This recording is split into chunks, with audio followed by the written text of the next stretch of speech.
Imagine that you have a classroom of 20 students in first grade. These children are from a low socioeconomic background.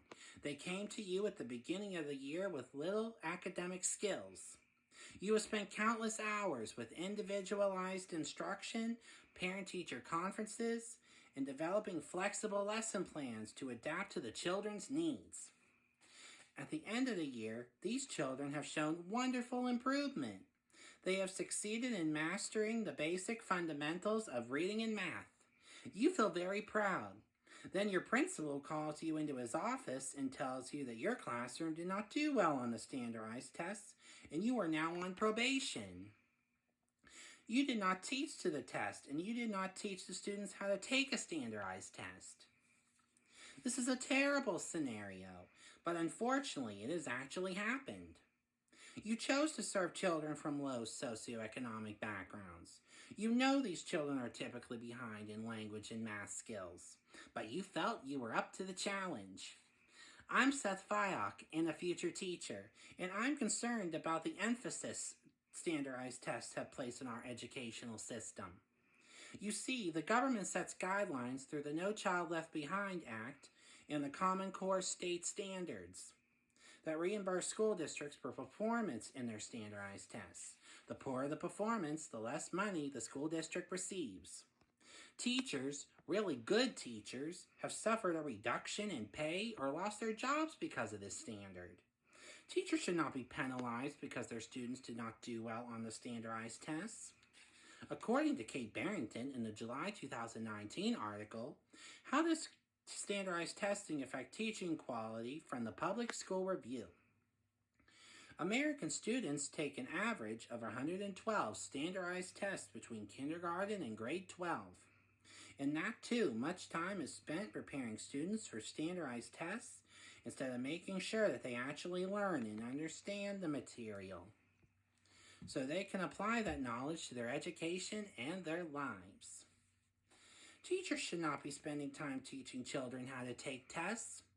Their time should be spent instructing on the fundamental concepts of math, reading, science, and language.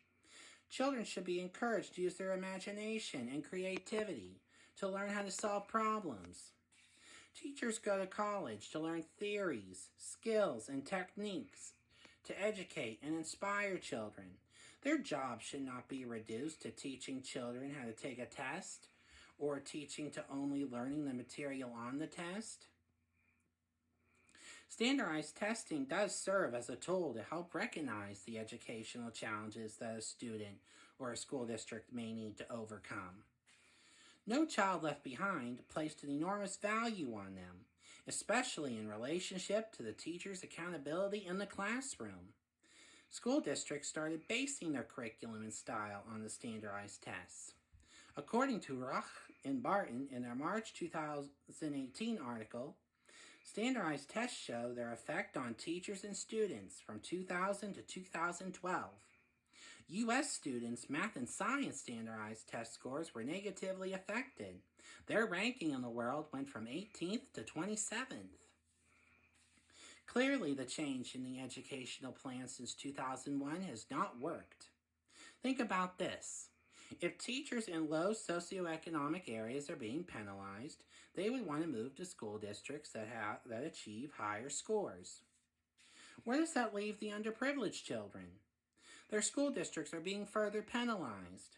Is this system making the rich richer and the poor poorer? Because that is exactly what No Child Left Behind was trying to correct. We need to make our voices heard to our school boards and our government, to refocus our efforts in teaching our children and encouraging our teachers to provide a good, solid education.